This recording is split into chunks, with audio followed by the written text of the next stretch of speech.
Hello, bonjour. Aujourd'hui, je vais parler de Märtha Louise de Norvège. Je vais parler de la nouvelle qui est tombée il y a quelques heures de cela. J'en ai beaucoup parlé sur cette chaîne. J'ai parlé de sa relation avec Durek Verrett, du fait qu'il y avait des problèmes dans le royaume, vu que les populations ne l'acceptaient pas. Il prétextait que c'était parce qu'il était un chaman et un guérisseur et que ça allait à l'encontre des pensées des personnes en Norvège. Ce qui me semble assez étrange puisque les médecines alternatives sont bien vues dans la plupart des pays d'Europe.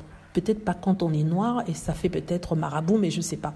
En tout cas, j'en avais parlé pour vous dire qu'ils avaient reçu des menaces et qu'on les insultait et même que son frère s'était exprimé dessus en disant qu'il ne pouvait pas parler de son rôle parce que c'était assez controversé.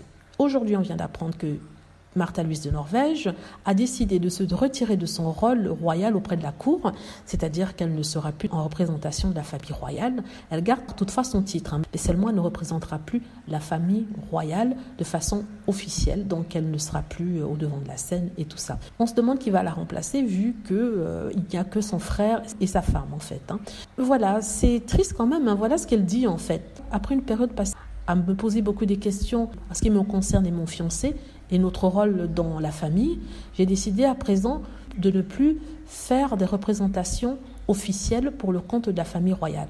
Donc, je fais cette décision en consultation avec mes parents, le roi et la reine, afin de créer un peu de paix autour de la maison royale.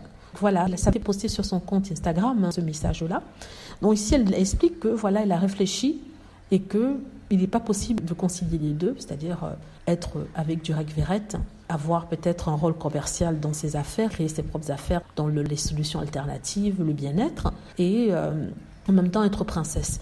Mais il y a une phrase qui est assez importante ici, elle dit que j'ai pris cette décision pour créer une atmosphère plus relaxe autour de la famille royale. En fait, il y avait tellement de pression, tellement de stress, tellement de critiques qu'elle a été poussée à le faire. Ça ne vient pas d'elle-même, c'est pas son choix, c'est un choix qui était fait à cause des pressions. C'est triste, c'est dommage, mais en même temps, elle n'a pas perdu son titre, en tout cas, ils n'ont pas dit. Elle est plus libre de faire ce qu'elle veut.